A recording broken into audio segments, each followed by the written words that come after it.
to the Psychotic Break. I'm Kimmy. And I'm Maddie, and this episode is about the stages of development proposed by Erik Erikson. His name is as fun as you think it is, especially because it's Erik for both of them, and I think his parents intentionally did this, and it could also be because he's German.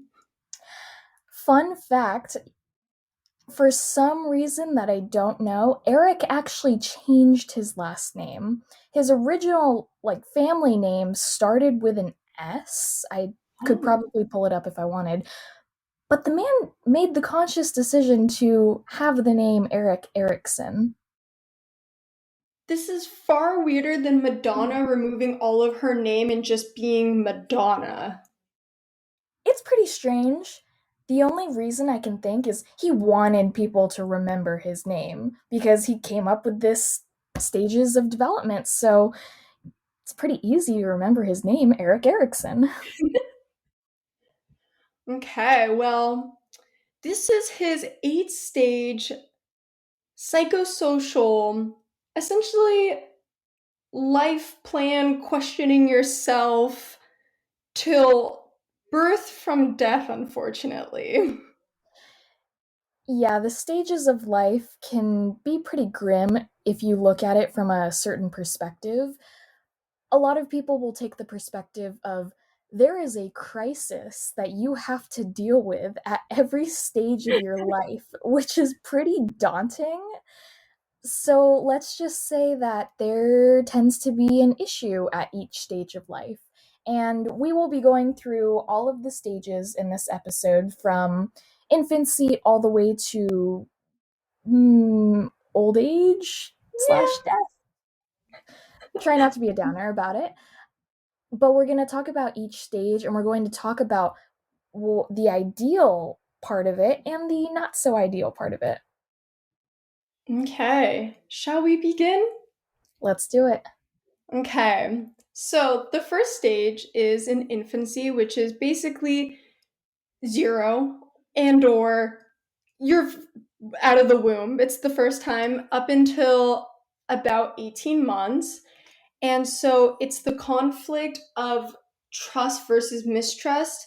And because you aren't fully a person yet, this is more so reliant on your parental guardian figure and if they're able to form that connection and respond to your needs. And so, especially with this one, um, it is the often question is, am I safe and am I loved? Which is responded with whatever guardian you have. Are they feeding you? Are they loving you? Are they responding? And so, an easy one for this one to apply it to our own lives is we both have moms. Both of our moms, I'm assuming, have cleaned our butts, have fed us when we cried, have burped us. They took care of us to who we are now, I guess. Right. And to add on to that, you get trust by being tended to, not so much being coddled, although some people that I know definitely were coddled. Maybe they have a little too much trust. We don't have to go there. But the opposite of that would be a baby who's not really tended to. I know that there is a parenting style out there where if you hear your baby cry, you don't tend to it at all, so it stops crying. That way it's being punished for crying. That's not good. To the young people out there, when you grow up and have kids, don't do that. Give your child love and attention. Just don't go overboard. What I was trying to get at was if you do bring up your child into a world where they don't feel like they have anyone to rely on, they're fucked. There's no other way to say it. Like, that's just, you gotta tend to your kid so they can grow up to be trusting because an important virtue that comes from this stage, if you are successful in developing that trust, is hope.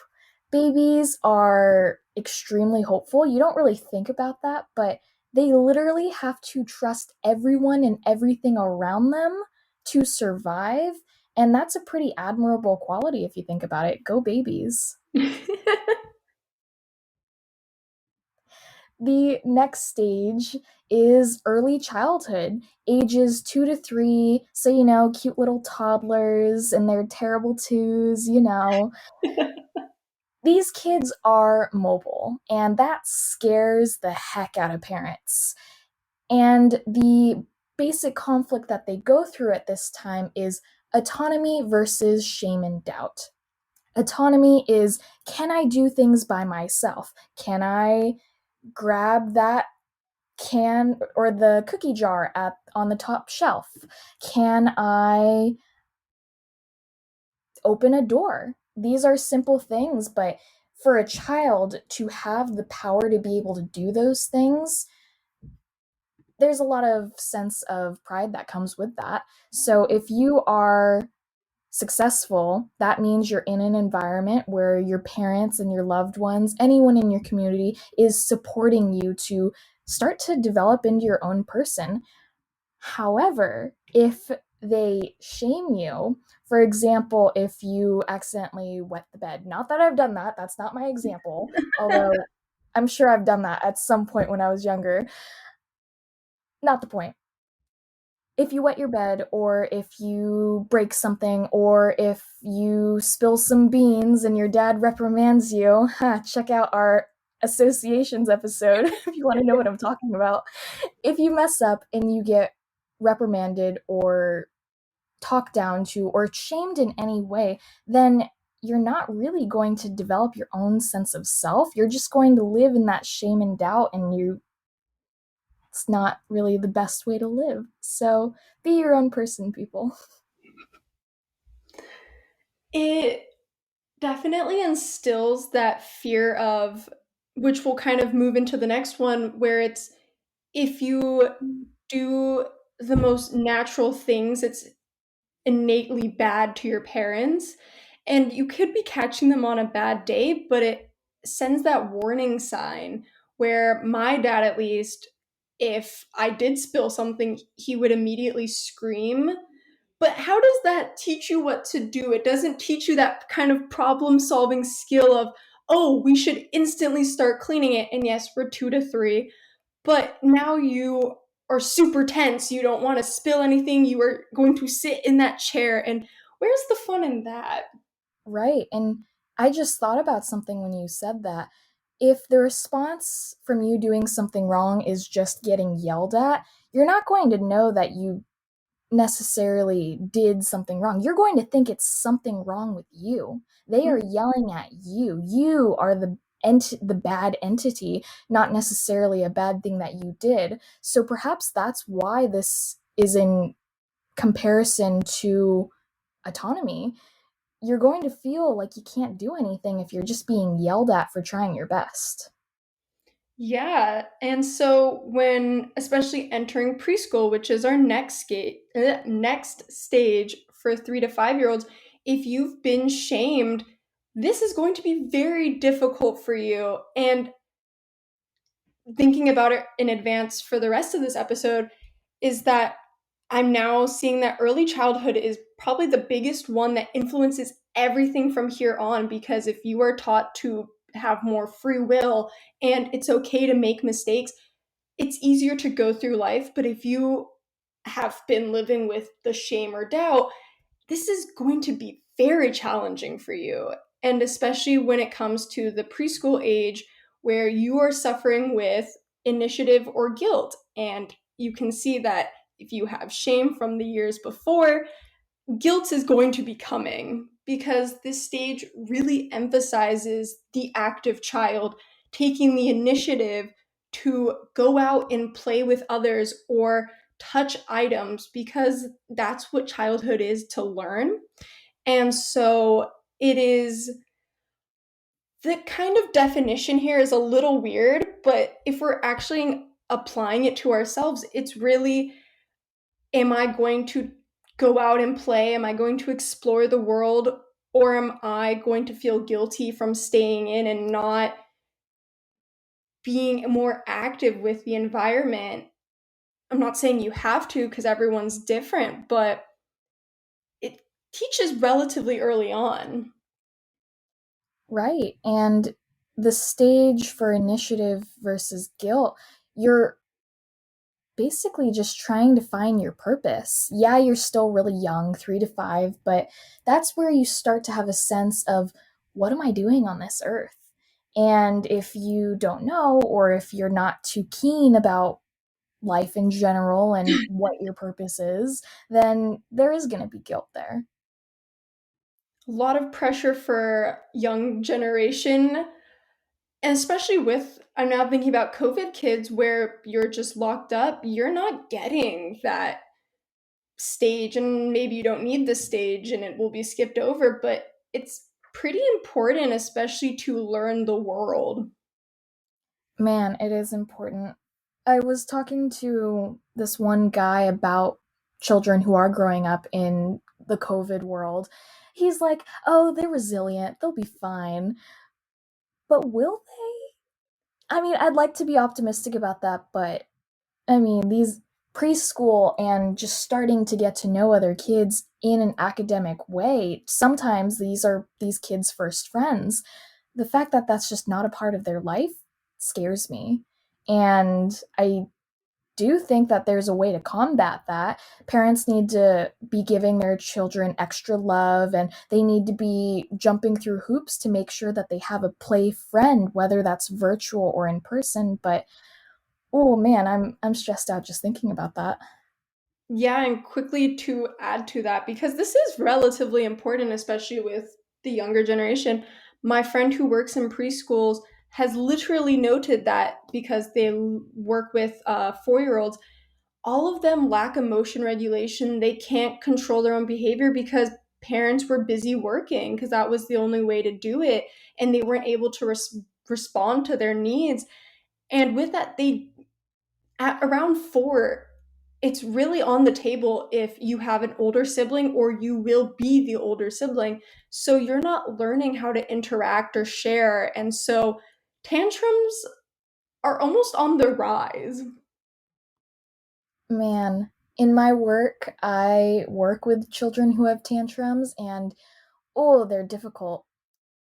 And it's really sad because what a tantrum is they're screaming and crying and making a ruckus because they don't have any other way to express their discontent, and that breaks my heart. That's why in my job we work on facilitating social and verbal communication. So to think that we have to do this on a much broader scale for all of the children all of the children impacted by COVID. I hope they're not infected by COVID. Oh my gosh. My point is, we have to be making more of an effort to be creative about the ways that we can combat that because, oh man, that's hard. Yeah. Well, that brings us to industry versus inferiority. This is school age, so 6 to 11, and it's essentially just seeing how competent are you? Are you good at the things that you know how to do? An example of this would be here's an example. When I was in first grade, I was a part of a we were all separated into desk mates, so there was like 4 people at my table, and you would get a star for your whole group if your whole group was cooperating. Oh. My group never got stars for whatever reason, and then one day I was sick, and the day I came back I noticed that they had gotten a star when I was gone. Ooh. So I felt inferior as frick. It was just terrible. I came back, I'm just like, huh, well, maybe it's better if I'm not here. Maybe I'll be sick every single day. I was really like bitching about it. I was not feeling confident. So that's inferiority. Industry would look like I am a contributor to this group and I am good at what I do. And a positive example for this is any kid who has this crazy career dream. Well, not crazy, but You know what I'm talking about, the kid who wants to be a firefighter or a Oh, policeman, or I think someone in my grade wanted to be the tooth fairy. You what? dream, girl. Like, if that's your dream, then go for it. That's what industry is all about. Sorry. I was picturing princess or astronaut, but the tooth fairy was something I've literally never heard of. Oh man. That'd be quite the job, though, right? Well, I only see it as a dentist now, and I highly doubt this person is ever going to be a dentician. Maybe she is. Maybe I'll call her up. We'll see. Oh. Okay, well, this is my favorite stage because technically we kind of just got out of it. Um, but in adolescence, which is from ages 12 to 18, and if you haven't guessed, we're in college, so we've and like exited just very recently. So this is identity versus role confusion. So fun. It's it's a very social but also personal thing in terms of fitting in with others. Where do I have a group? Do I have a clique? Do I have people that I can relate to? And for the role confusion, it's, do I belong here? Do these people actually mesh with what I'm feeling? And part of that is, by adolescence, you start losing your friends that you were friends with because of opportunity. Now it's because of interest and preferences, hence the role confusion.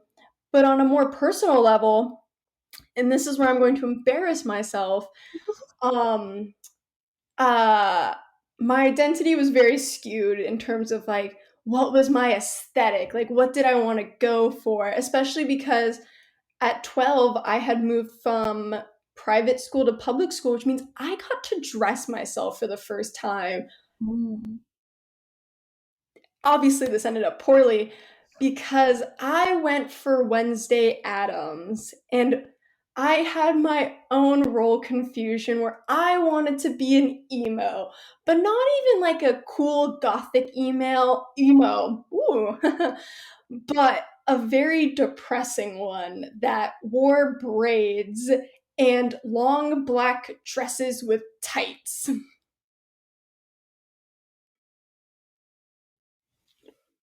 I remember that. Thank you. And this is why we became friends senior year. I'm joking. I'm joking. I didn't know you. I probably would have still been friends with the emo Kimmy because that sounds freaking cool just hearing about it. I mean, this is coming from me who has had the emo stage. What's very sad, sad, funny, I don't know, you can laugh at it. I went through my emo stage in elementary school. What? Sorry, that was Yeah. really loud. No, you should be concerned. I would wear black all the time. My favorite colors were black and purple.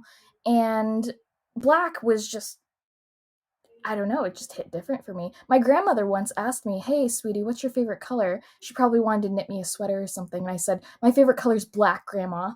It's freaking black, Oh which my is not god. actually a color, it's a shade. But that's not the point. I told my grandmother that. So don't feel embarrassed, Kimmy. You went through the emo stage at the proper time of your life. I don't know where Erikson was when I was a child, but I really could have used that help. Where did you even learn about emo people? Like the gothic way of life? I didn't. I was just emo. You It's were like, the OG without even using Tumblr. right. That's exactly it. Wow. Given both my brothers are older than me, one's 8 years older than me, one's 4 years older than me, they played some pretty dark games and watched some pretty effed up movies and TV shows. So maybe that contributed to it. I don't know. I'm glad that I'm done with that part of my life. I'm glad it happened early. I'm glad no one remembers it, or at least I hope they don't. Maybe this is why I didn't have a lot of friends in elementary school. But moving on to Actually, wait, before we move on, I do think the idea of identity is just so fascinating. And I'm a little triggered that identity and role confusion is only 12 to 18. I actually disagree with that. I think people struggle with their identity arguably for the rest of their lives. We'll get into what it looks like for middle adulthood, where you are having that midlife crisis, but just the identity and role confusion, I feel like is really common in most people. I mean, going back to a few episodes ago, who actually reaches self actualization? Who actually comes up with their identity? I've struggled with guys in relationships who don't know their identity, but my argument always was, well, who does?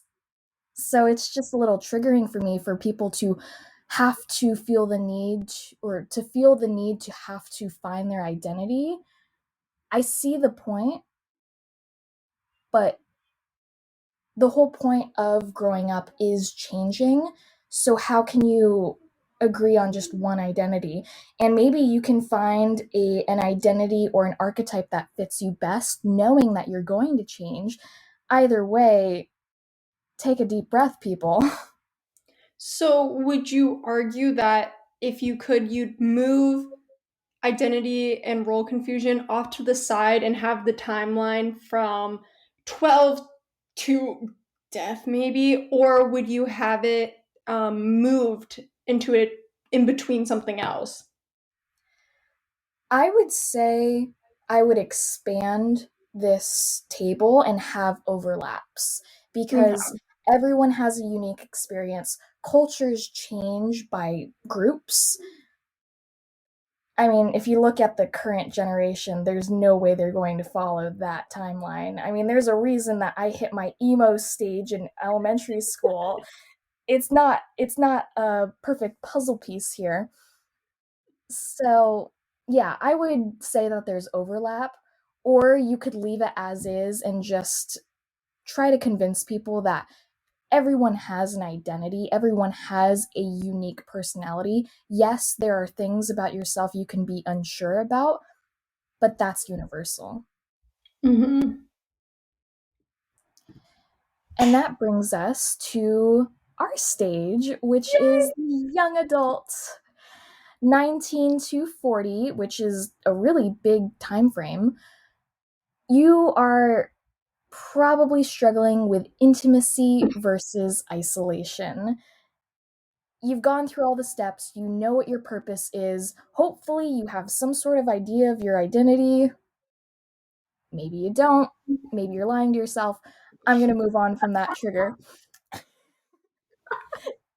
Intimacy versus isolation is you're just trying to be loved, man. You want to find that life partner. It could be a he or a her, it could be anyone in between. But you're trying to find that one partner who you can love. And if you're looking at this from a very traditional standpoint, you're looking for someone who you can have a family with. And you're looking to settle down and just find that warmth. The opposite of that is something I'm struggling with right now is isolation. Arguably, everyone's struggling with isolation right now because of COVID. Who knows? Maybe I'd go on more dates if I wasn't in a pandemic. I don't know, but This got so dark so fast. well, that's our crisis, Kimmy. I'm not with a boyfriend right now like you, so we're struggling out here, man.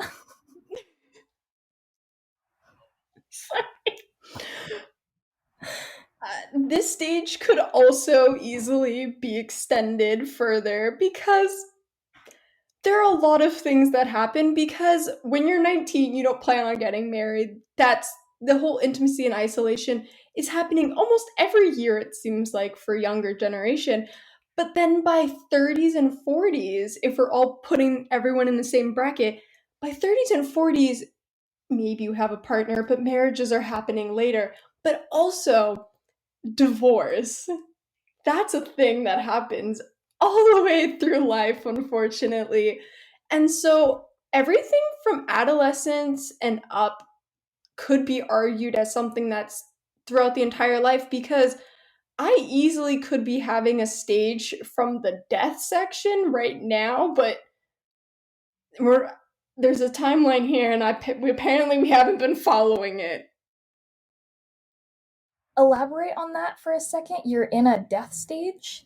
I think I'm at the maturity stage, but I'm 20, and yeah, but We're we'll gonna get there. we're gonna come back to that because I'm extremely curious. I will say this really quickly. I'm wondering where cats fall into this equation. For Because of those nine people who lives. no, for those people who cannot find a man or a woman or anyone in their life to fill that void, I'd like to think that my plan B could be a cat. I would like to think that I could fulfill this stage by having a loving, warm cat. Why not like a reciprocal partner friend or adopting a child, which is the extreme because children cost apparently like 16,000 a year is what I've learned. So I'm going to stick to the cat or the platonic partner. I'd like to hope that I will end up with a human, loving partner.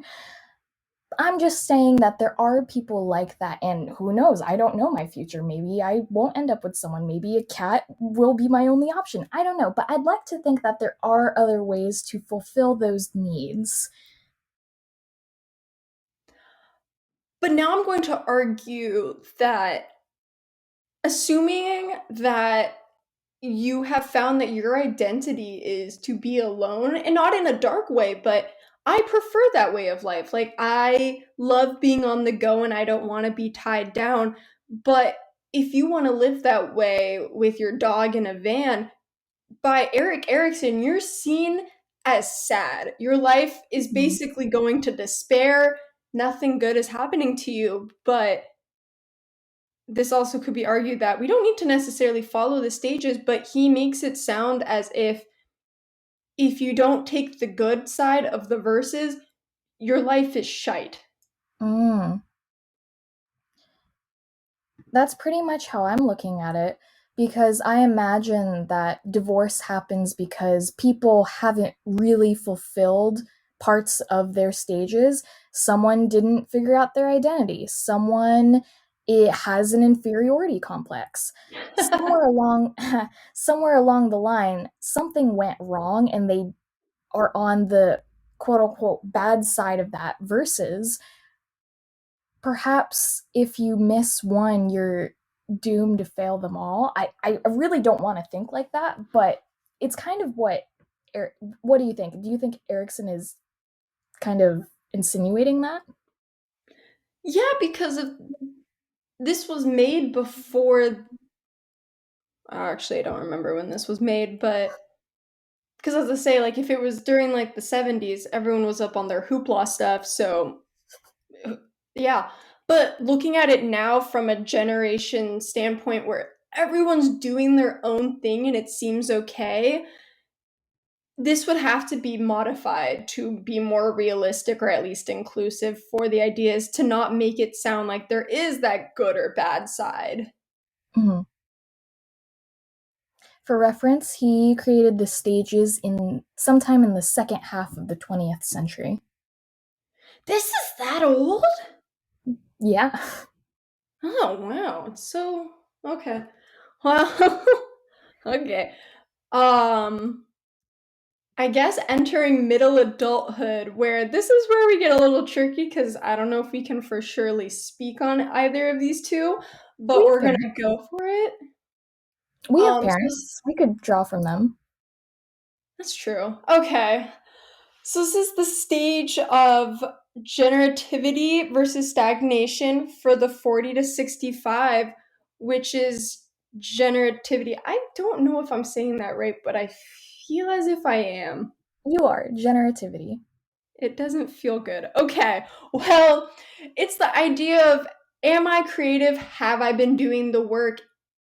And then this one's kind of simple because the example is a big problem right now for the midlife crisis, where stagnation.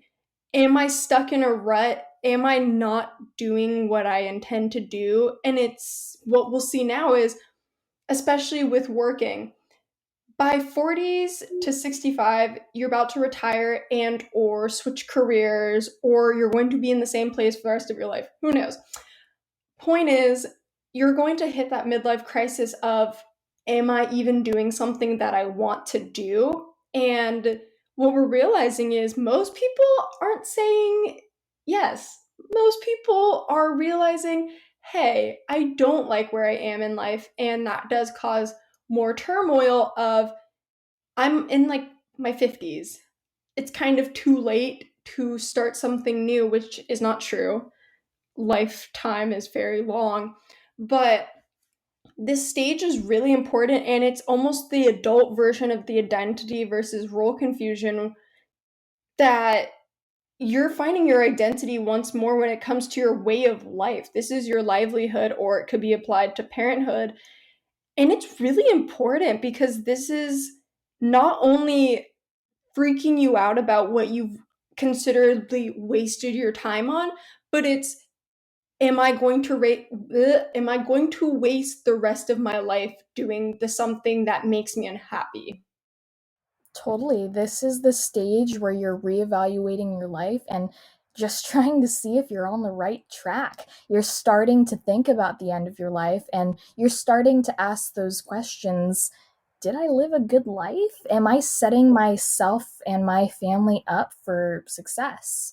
Yeah. Which brings us into the last stage, which is we don't want to call them old people. Let's just say they're mature.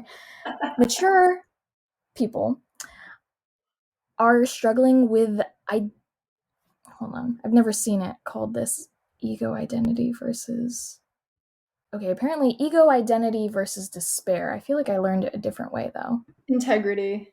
Integrity. Yes, that's what it is. Integrity versus despair. You are looking back on your life and you're evaluating your integrity. Did you leave a legacy? Did you leave behind a life that you are proud of? Did you set up your family for success? You're evaluating all of these things. And if you have any regret about your life, which sadly most people end up doing, that's where you start to have that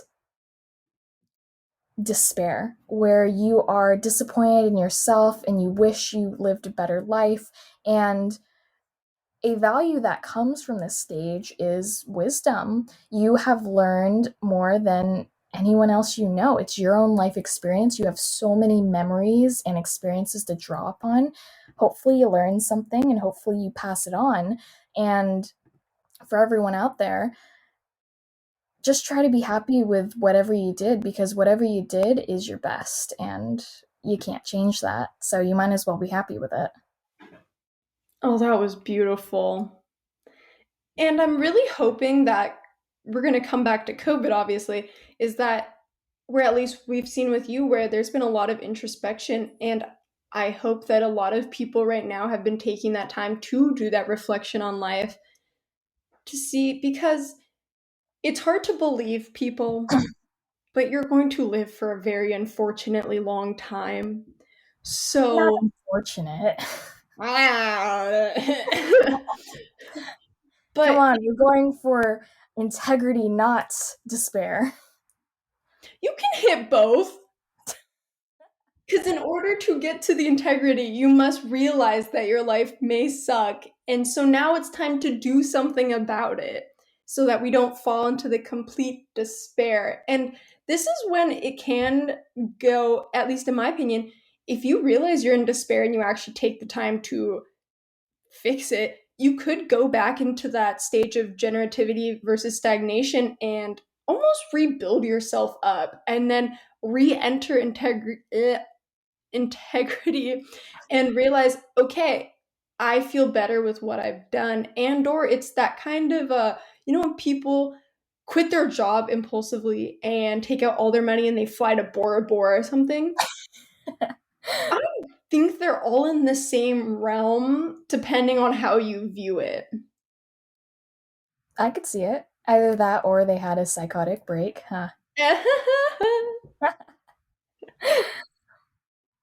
Well, on that note, those are the 8 stages for you guys. Let us know what stage you're in. Most likely, a lot of you are going to be young adult if you're listening to a podcast. Not some of my family members, so leave a comment if you are in middle adulthood. And please tell us if you're okay, because it doesn't Yes. sound great so far.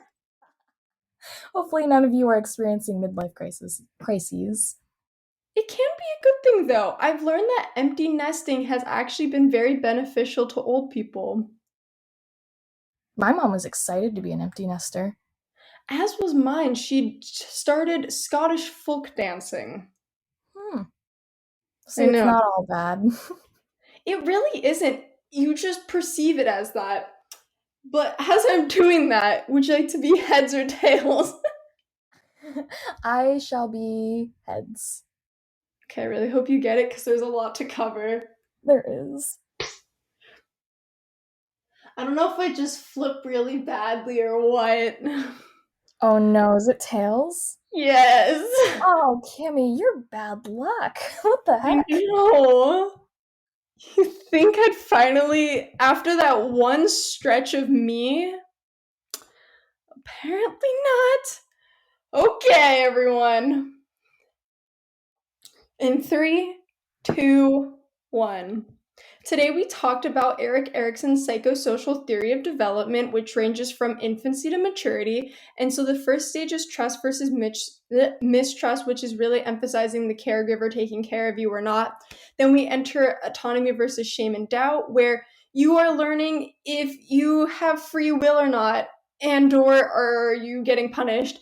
And then you have initiative or guilt, and you're trying to be the active child and explore your environment. And then there's industry versus inferiority, which is really applicable to school, where are you good or are you not, which is all debatable.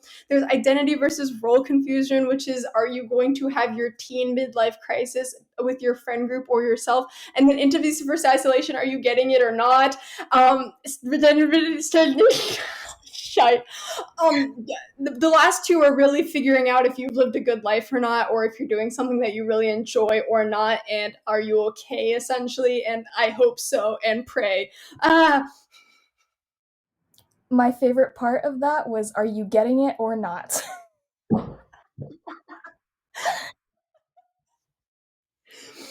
You know, it was the best summary I could give because I almost said, are you getting dick or not? And then I was like, that's not appropriate. But I was so scared, so I went with the easier and more wholesome one, which I'm going to cut all of this out. No, at least not on the video version. Check out the video version for a deleted scene. All right, well, we hope you enjoyed this episode. We obviously had a lot of fun with it. Make sure you follow us on our socials. They will be in the description down below. Um, yeah, I don't feel like going through all of the things again. I think people know by now, so I'll just leave it I in the hope description. so. Yeah. Well, this has been the Psychotic Break. I'm Maddie. And I'm Kimmy. All right, take care, y'all. Thanks for listening. Bye. Adios.